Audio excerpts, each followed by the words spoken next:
may kinalaman sa isi-share ko pong lesson sa umagang ito sa atin pong Bible study. Ang atin pong Bible study ay itutuloy lang po natin yung ating tinitingnan sa Genesis chapter 3. I hope yan din ang nakikita ng ating mga kapatid na nasa online. So yung recap ng ating napag-aralan na lesson ng last Sunday sa chapter 3. Napag-aralan natin mga kapatid na yung unang mga tao, si Adan at si Eva, they were tempted by the serpent to eat of the forbidden fruit by manipulating the commandment of God. Pangalawa, nakita din po natin sa lesson na yan na yung babae nakinig doon sa ahas at kumain ng forbidden fruit. At binigyan niya din yung kanyang asawang lalaki. At nabuksan nga po yung kanilang mga mata at nakita nila yung kanilang kahugdan. So, nagkaroon sila ng malisya. Kaya sila ay nahiya sa kanilang mga sarili at gumawa po sila ng panakip na mga gawa po sa dahon ng puno para matakpan po yung kanilang katawan, ubad na katawan. And they hid themselves from God. And because of their sin, they were cursed by God. Sila ay isinumpa ng Diyos at pinalayas po sila doon sa atin. At naglagay ang Diyos ng bantay ng cherubim with flaming sword para po hindi na makabalik yung tao doon po sa Garden of Eden. So, I'm tempted to proceed sa chapter 4, kaya lang po nung pinag-aralan ko po itong chapter 3 ulit, nung dagdag mga kapatid na lesson. So, ito po yung aking isi-share sa umagang ito sa ating Bible study. Although this is may kombinasyon na din po na sermon. Bible study na may combination na sermon. So, more on Genesis chapter 3. Dito po sa Genesis chapter 3, makikita natin yung unang kasalanan na nagawa laban sa Diyos. Genesis chapter 3 describes the very first sin that is committed against God. Ito po yung pinakaunang kasalanan, mga kapatid, na nagawa laban sa Diyos. Kung titingnan po natin sa aklat, panulat ni Apostle John, 1 John chapter 3 verse 4. Ang sabi po niya, ang kasalanan daw po ay pagsalangsang sa kautusan. The Apostle John said, whosoever committed sin transgress also the law, because sin is transgression of the law. Sa Tagalog po, ang sino mang gumagawa ng kasalanan ay sumasalangsang din naman sa kautusan. At ang kasalanan ay pagsalangsang sa kautusan. So, sa madaling sabi, mga kapatid, marami pong definisyon ang kasalanan, no? Sa banal na kasulatan. Pero sa pinakasimpleng description, ang kasalanan po ay pagsalangsang, violation of the law or commandment of God.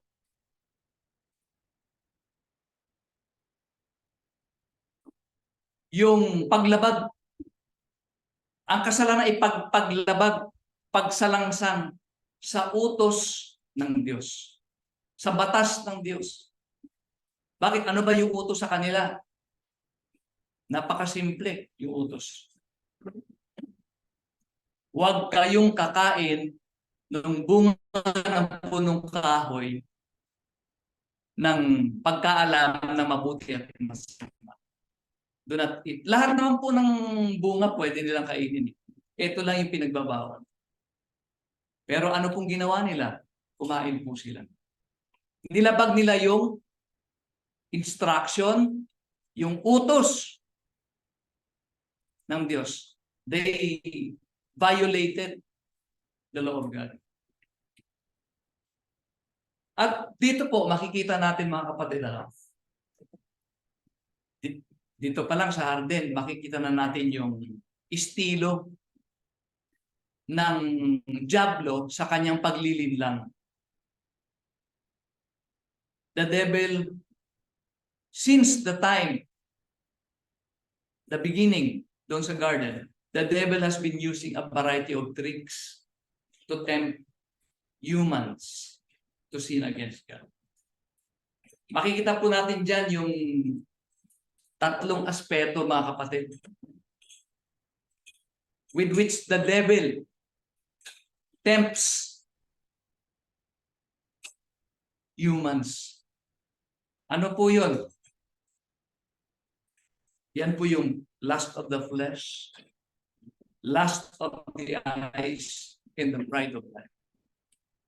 Yung pita ng laman, no? Pita ng mata, at saka yung kapalaluan sa buhay. Tandaan po natin yung tatlong yan, mga kapatid. Ako po'y naniniwala na lahat ng kasalanan o lahat ng temptasyon can be classified into either one of these three things na ito. So tingnan po natin. Balikan po natin yung Genesis chapter 3. And we can see, mga kapatid, na ito pong tatlong to, lust of the eyes, lust of the flesh, and the pride of life, it's already present in the temptation in the garden. So if you have your Bibles with you, why don't you open with me to Genesis chapter 3? In verse 6, Genesis chapter 3 verse 6. And when the woman saw that the tree was good for food, that's in the flesh, and that it was pleasant to the eyes, and a tree to be desired to make one wise. Sabi diyan sa talata, mga kapatid, at nang makita ng babae na ang bunga ng punong kahoy ay mabuting kanin, that it was pleasing to the eye, and it will make one wise, kumain siya. So nakita po na yung tatlong elementong yan, mga kapatid. Kita niyo, uy, masarap kainin. Nung tininan niya yung bunga, parang, ang sarap kunin. Pleasing to the eyes. Sarap kunin. And especially, sinabi ng Diablo, hindi kayo mamamatay kasi kapag kinain yan, you will have knowledge of good and evil. You will be like God.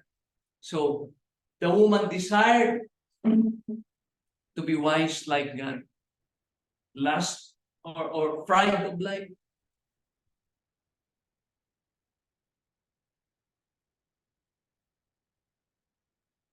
So those three aspects is already present, is already being employed by the devil as early as the first temptation in the garden. Ito po, ginamit din po niya nung tinukso niya ang ating Panginoon. in the temptation of Jesus in Matthew chapter 4. Makikita po natin dyan, mga kapatid, na yan po ay ginamit din ng diablo. Matthew chapter 4. Makikita natin dyan, sabi ng diablo sa ating Panginoon in verse 4. No, mabuti pa, umpisahan ko sa verse 1. Nang magkagayoy inihatid ng Espiritu Santo si Jesus sa ilang upang siya ay tuksohin ng diablo. At nang siya ay makapag-ayunong 40 araw at 40 gabi, sa wakas ay nagutom siya. Biruin po ninyo mga kapatid, mag-fasting ka ba naman ng 40 days? Eh tayo nga po, isang araw lang, o ilang oras lang, nagugutom na. No? Pero kaya pala. No? Dito po natin makikita na kaya mag-fasting ng 40 days. Why? Because Jesus did it. And Jesus was fully human when he was here on earth. Fully divine and fully human. Nagutom siya, sabi dito sa verse 2 eh. Sa wakas ay nagutom siya. Kaya eto, nakita ng diablo, eto yung pinakamagandang pagkakataon para i-tempt ko itong anak na. In verse 3, at ang manos ay ipag-utos mo na ang batong ito ay maging mga tinapay. So, yun po yung unang temptation ng devil sa ating Panginoon. If you are the Son of God, command these stones to become bread. Eh, kayang-kaya naman gawin ng ating Panginoon na tinapay yun. Diba? Kayang-kaya niya. And He is the Son of God. He has the power to transform the stones into bread. Pero alam din ng Panginoon na siya ay tinutukso ng diablo. Kung siya ay bibigay ba doon sa kanyang pita ng laman. Bakit po? Gutom ka na eh. Wala ka na. Yun nga lang, isang araw na hindi ka kakain. Pagka hindi ka sanaya, pero meron mga tao na sanay eh. Yung isang araw o 2 araw na hindi ka kakain, parang medyo na ano na yung pag-iisip mo. Talagang siguro lahat ng titingnan mo parang pagkain ang tingin mo. Ang ating Panginoon, remember, He fasted for 40 days. And He is really hungry. Ito yung parang pinaka-vulnerable siya na mag-give in sa temptation. Na i-transform yung bato na maging tinapay at kainin niya. And so, give in to the lust of his flesh. Pero hindi po ginawa ng Panginoon yan. Hindi siya nagpatalo sa diablo dyan. Pangalawang ano po, pagkakataon, hindi po natinag ang Panginoon dyan. Nag-try na naman po yung devil. Dinala po ang ating Panginoon doon sa isang mataas na lugar. Ayan po ay nasa verse 6.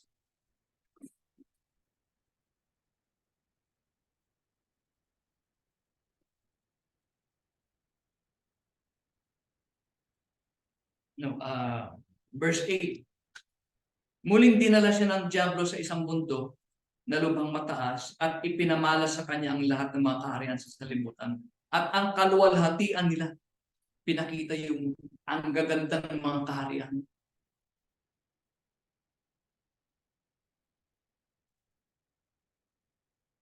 The things of the world. Sabi ng diablo, all these things I will give unto you if you will fall down and worship me. So, it is an appeal to the lust of the eyes. Ang gaganda tingnan. Sabi niya, kung ikaw ay luluhod at sasambahin ako. Ibibigay ko sa iyo yan lahat. All these things of the world, the devil said to our Lord, I will give to you. But Jesus did not succumb to the temptation. Pangatlo po, ito po yung nasa verse 6. Yung sabi ng diablo sa kanya na ano, kung ikaw ay anak ng Diyos, magpatihulog ka sapagkat nasusulat. Nag-quote pa ng scriptures yung devil. Kaya dito po natin mga kapatid na hindi po lahat na nag-quote ng scriptures ay totoo. Kailangan nating himayin, aralin kung ano po yung kinuquote. Because even the devil quotes scriptures para linlangin.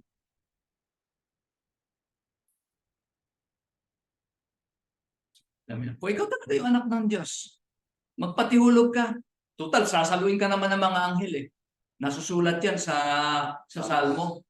Sabi ng devil sa ating Panginoon. Diba? In order to touch the pride of our Lord. Pride po yun.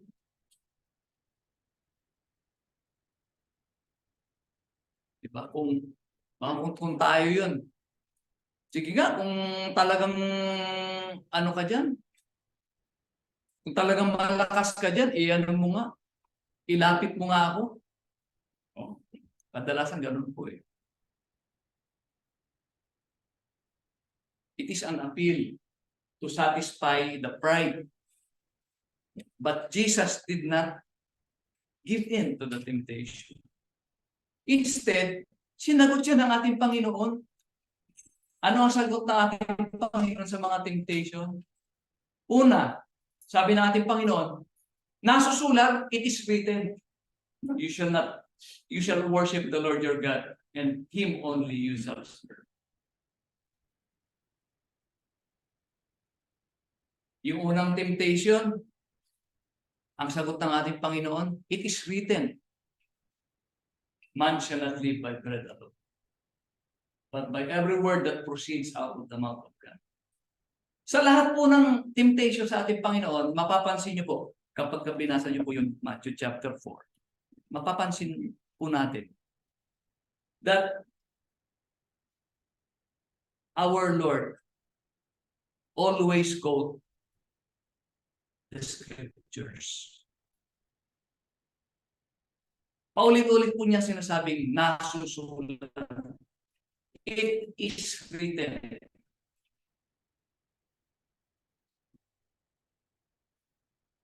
An appeal to the word of God or to the commandment of God. Yun po ang panlaban ng ating Panginoon.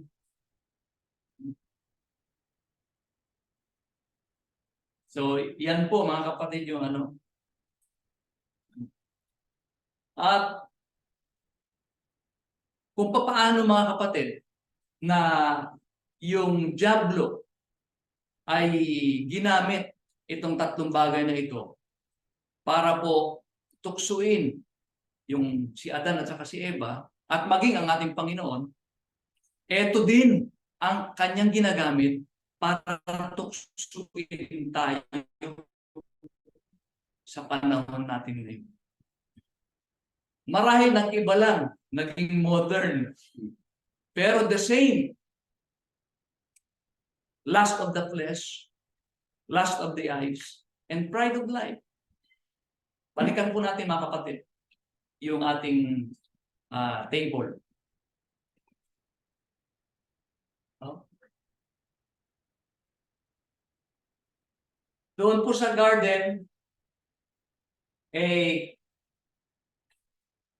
yung temptation sa babae is siguro sinabihan siya ng ano, tingnan mo yung bunga, ang ganda, di ba? Marahil mga kapatid, ganun yung pag-tempt sa kanya ng ahas. O, tingnan mo. At nung makita ng babae, o ba, maganda nga. O, ganon din sa ating Panginoon, nung tinempt ng Diablo yung ating Panginoon. Tingnan mo ang mga bagay sa sanlibutan. Tingnan mo yung mga kingdoms, all the things of the world. Di ba ang ganda? Ibibigay ko sa iyo yan. How about us today? Ganun din po.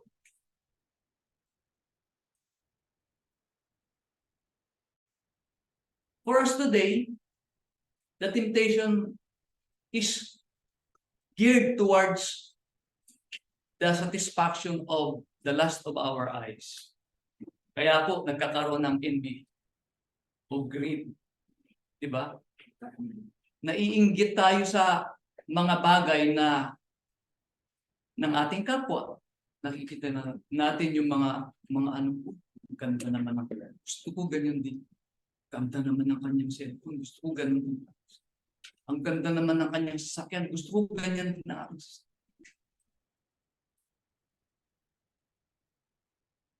So, people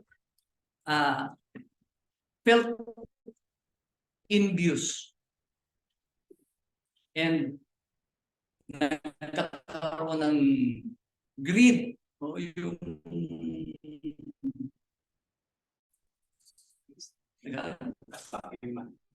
kasakiman.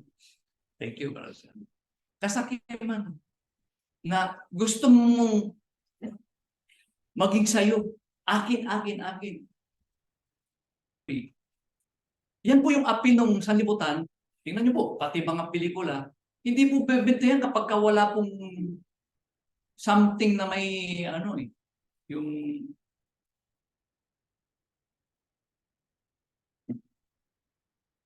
and people tend to steal because they want the things of ayun, naiinggit. Kaya para i-satisfy yung lust ng kanilang mga mata, nagnanakaw. And being materialistic. Yan po. Ang tao po ngayon, napaka-materialistic na.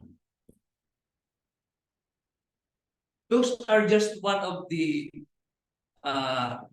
things, mga kapatid, na aking lista. Marami pa po yan, pero just an example.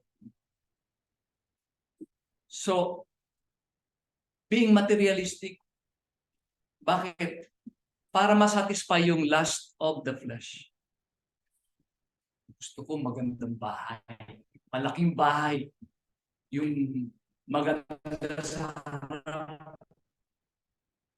kitang-kita. Gusto ko ganito na ano, branded na mga ano, para makita ng mga tao. Hindi ko naman po sinasabi, mga kapatid, na masama ang mag-ano tayo. Pero yun bang yan na lamang ang focus mo, tapos kumbaga dyan na lang nagre-revolve ang buhay mo. Tatrabaho ka, ma-achieve mo yung ganito, makabili ka ng ganito. To the neglect of God, yun po ang masama. Dapat balance po. No? Tayo po, marami po sa atin dito nagtatrabaho. We work so that we can support our families. Diba? Sinabi naman yan sa Biblia .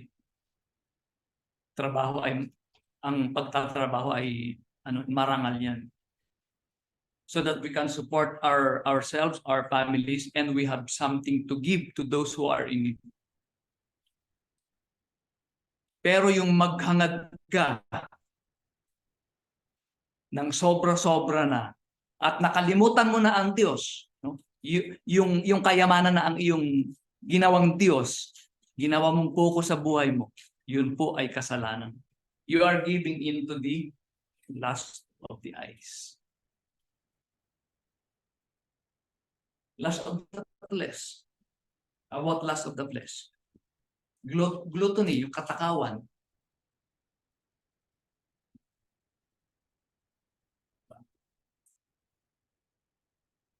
Tapos yung sexual pleasure, sexual sins. O madalas yan mga sex outside of marriage. It is an appeal to satisfy the lust of the flesh. Kasi sabi ko nga po, nag-iiba po yung ano niyan, kumbaga nagiging ano lang. Pero the same. Kung yung temptation sa garden at saka sa ating Panginoon is sa pagkain, sa panahon po natin ngayon, hindi lang pagkain, mga kapatid. No? Bukod sa pagkain, ano pa po ba yung mga lust na nararamdaman natin sa ating katawan? Di ba yung tawag ng laman? Kaya ang dami pong nasisirang pamilya, ang daming nasisirang mga relasyon, even mga namamatay dahil because of fulfilling the lust of the flesh. How about drug addiction or drunkenness? Diba? Yan po ay mga bagay na na ating isatisfy kasi due to the influence of the world. Naging pasama na ng pasama ang sanlibutan na ating ginagalaw. Na yung mga kasalanan ay nagiging normalized na, mga kapatid. Na para bang tinatawanan na lang o tinatanggap na sa society.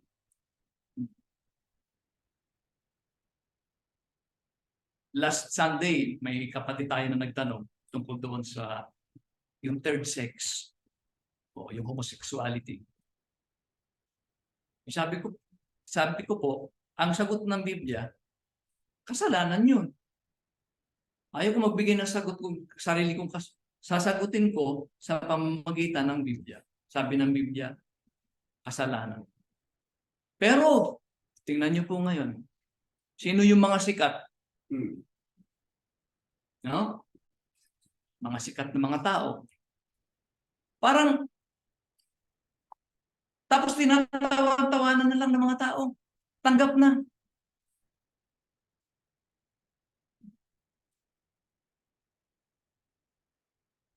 Diba?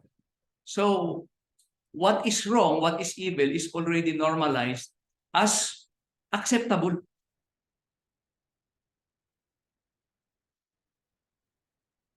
How about pride of life? Ito po yung lust for power and authority. Or yung desire for recognition by the world around us. O yung desire natin na maging importante sa society.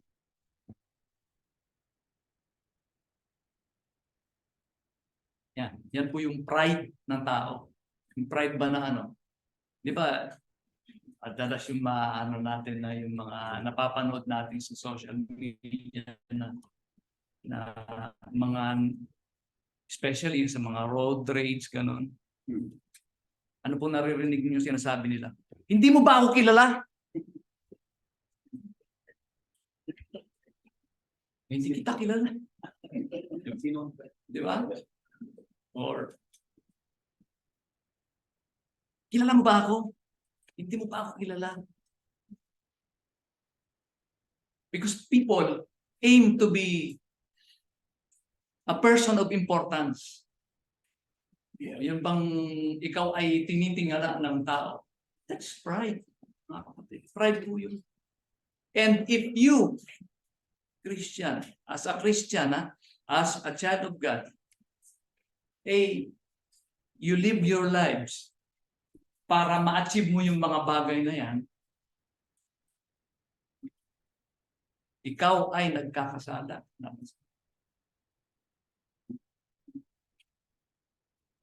That is satisfying the last na pride of life.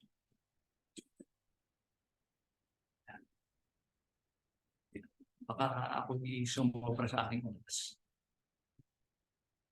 Kaya po, ang paalanan ni Apostol Juan, no? The Apostle John, in 1 John chapter 2,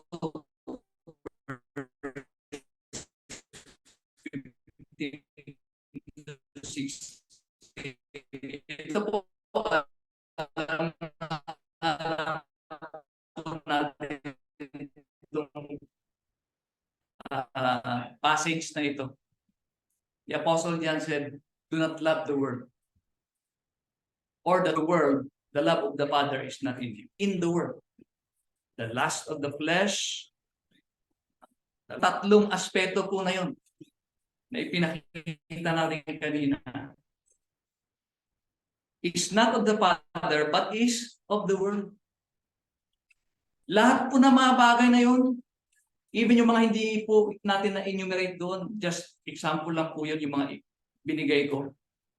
Sa mundo po yun eh. Oh, sabi niya, yan po ay hindi sa Ama, ngunit sa sanlibutan. And the world is passing away, and the last of it, but he who does the will of God abides forever. Kaya lang po, you might say, or I might say, mahirap kapatid. Mahirap talaga kasi we are living in this world and we are moving around. Kasi nakakahalubilo natin ang sanlibutan sa araw-araw ng ating buhay. Tuwing linggo na nga lang tayo makikipaghalubilo sa ating mga kapwa-kapatid. Mga kapatid sa pananampalataya.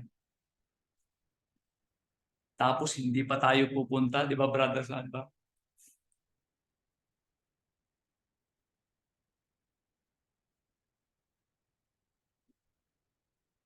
Tuwing linggo na nga lang tayo magtitipon-tipon.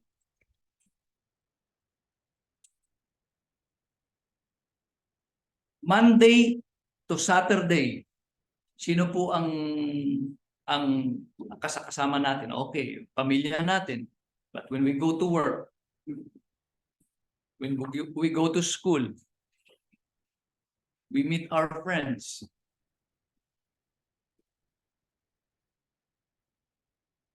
Kahit nga lang mamaya, pag uwi natin, pag open natin ang ating cellphone, andyan na kaagad yung social media. Di ba, sister?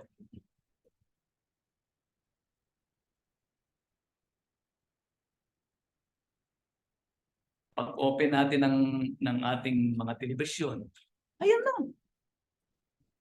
Binubombard na tayo ng ng sanlibutan. Kaya nga, isang araw na nga lang sa Panginoon, at ilang oras lang, sad to say, meron pang nakakamiss o hindi ginagampanan. Ito na nga lang yung araw na at least mapaalalahanan tayo. So, moving on, ang katanungan is, nakita natin na ang ploy ng devil is to appeal to the lust of our eyes, the lust of our flesh, and to the pride of this life. How then do we fight these temptations? Paano tayo makakapagtagumpay sa mga pita na ito o sa mga temptation na ito? Paano natin mapagtatagumpayan? Actually, itong topic na ito mga kapatid, yung victory over temptation or fighting temptation is another lesson of itself. At marami po yan. Marami po yan na verse na maibibigay tayo or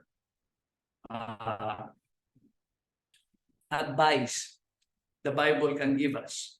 But I only listed a few of these in this lesson, mga 4. Una po, is we should learn from the experience of Eve, si Eva, that we should not believe the lie of the devil. Diba? Si Eva, nakinig siya doon sa kasinungalingan ng diablo. So, how do we fight temptation? Huwag tayong makinig sa kasinungalingan. Di ba? Gano'n naman ang kasinungalingan ng mundong ito eh. Subukan mo. Hindi naman masama yan eh. Masarap nga yan eh. That is the lie of the world. The lie of the devil. It won't hurt you. Try it. Pero ang sabi naman ng salita ng Diyos, huwag mong subukan. Mapapahamak ka. Do not believe the lie of the devil. Second is, focus on the law of God. The truth. Di ba nakita natin doon kanina sa Matthew chapter 4? Anong pinlaban ng ating Panginoon? Scriptures. The Word of God. Sabi ng Panginoon paulit-ulit, nasusulat, it is written. So, instead of believing the lie, we should focus on the truth, the Word of God. Kaya dapat nagpapasa din tayo ng Bible eh. Maipasok ko lang mga kapatid.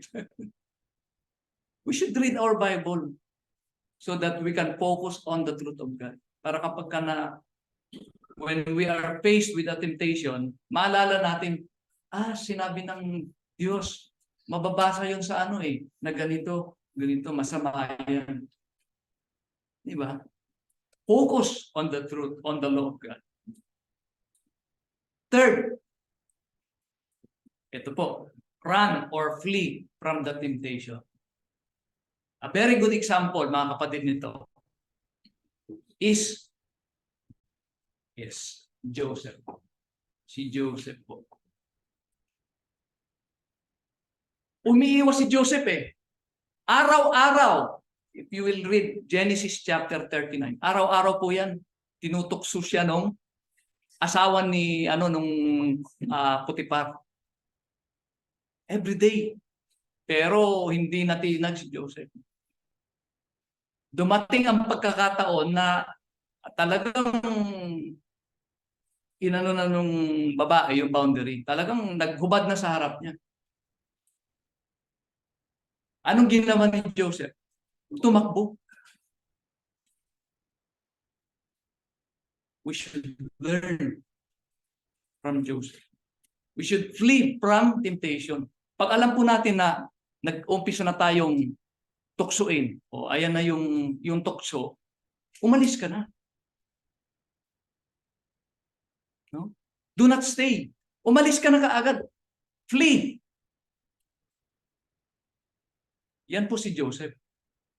In contrast kay Eva. Si Eva po, ayun na, tinutukso na siya ng nakikipagkwentuhan pa sa ahas. Kaya po siya natukso.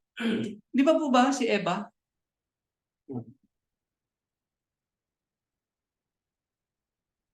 Inano siya ng kinukwentuhan siya nung ahas, nung serpent. Nakipagkwentuhan naman siya. Kaya po siya natukso kasi hindi siya umalis, hindi siya tumakas. And, this is very practical mga kapatid. Halimbawa, real example, lalo na sa mga nag-aaral. Yayain ka ng mga barkada mo. Tara, punta tayo doon sa bahay ni Ano.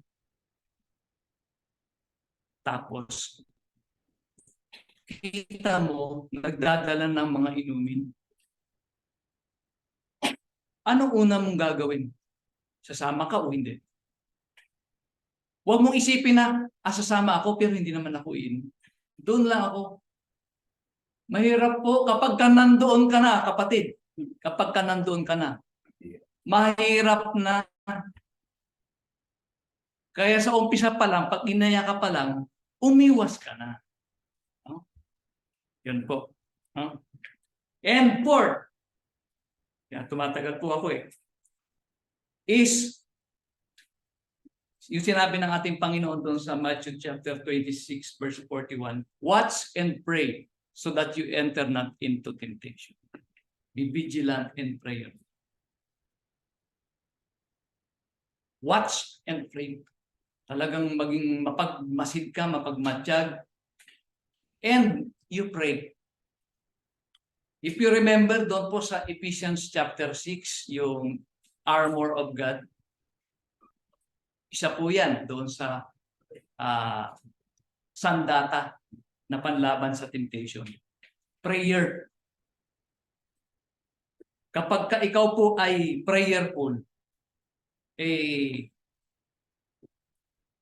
will help you to combat or to triumph against the temptations.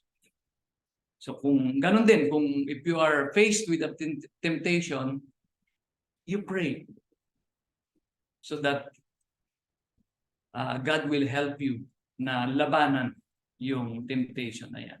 And so that you will be just like Jesus na naging victorious.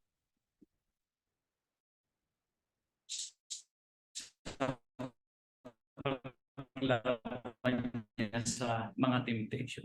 I think that is the end of the maybe next Sunday or di pala ako sa Sunday sinahon pala. Sa next Sunday itutuloy na lang po natin sa Genesis chapter 4 kung wala po ako maisip na additional lesson sa Genesis chapter 3. Pero meron pa akong naisip doon yung tungkol sa